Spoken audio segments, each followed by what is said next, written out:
We now move on to news around the East African region. We start off from Southeast Sudan, where President Salva Kiir and rebel leader Riek Machar have both agreed to ensure the revitalized transitional government of national unity is formed by November. This was agreed during a face-to-face meeting of the two leaders in the capital, Juba, on Monday. Salva Kiir and Riek Machar last met in April at the Vatican in Rome. Machar last visited Juba in October 2018 for celebrations to mark the signing of the revitalized peace deal. Closing off the news around East Africa is a story from Kenya. Now, a police officer is being praised for teaching pupils whose teachers failed to turn up for work after a non-government organization posted a photo of him in class on Facebook.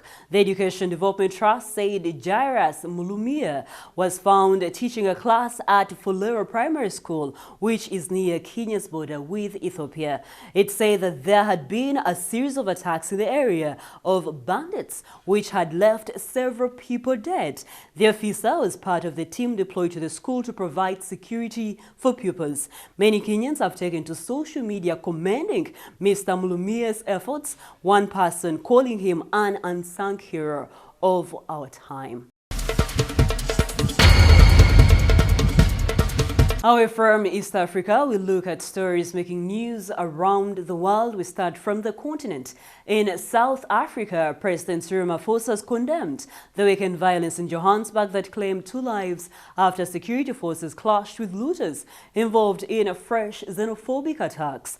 At least 10 people have been killed since the start of the month in a surge in attacks targeting foreign-owned businesses in and around South Africa's largest city. The violence especially sparked reprisals against South Africa farms in Nigeria and temporary closing of South Africa's diplomatic missions in Lagos and Abuja.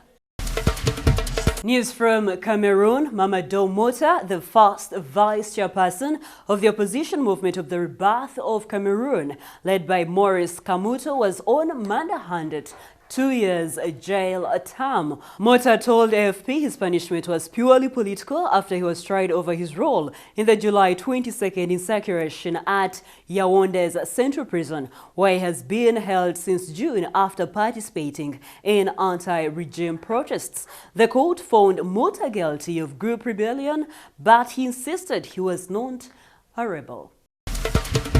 News from Mauritius. Pope Francis urged the people, a prosperous magnet for tourists and a global tax haven, to shun an idolatrous economic model that excludes the youth and the poor and damages the environment. The Argentine pontific's visit to the idyllic Indian Ocean island began with a mass attended by an estimated 100,000 faithfuls, ecstatically waving palm fronds and cheering Francis, Francis.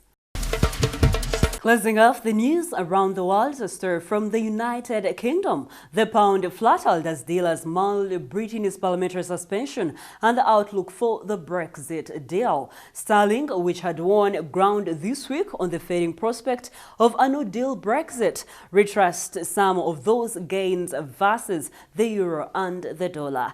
XTB analyst David Shetafan noted the pound pulled back a little after the currency experienced a strong bounce in the past week due to fears of a no-deal Brexit receding as Parliament successfully passed a bill intended to prohibit it.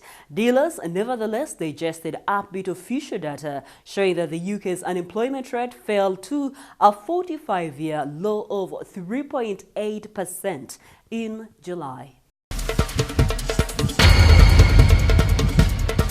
That is it for the news around the world. We now take a short break, but when we come back, we'll take a look at the news in business.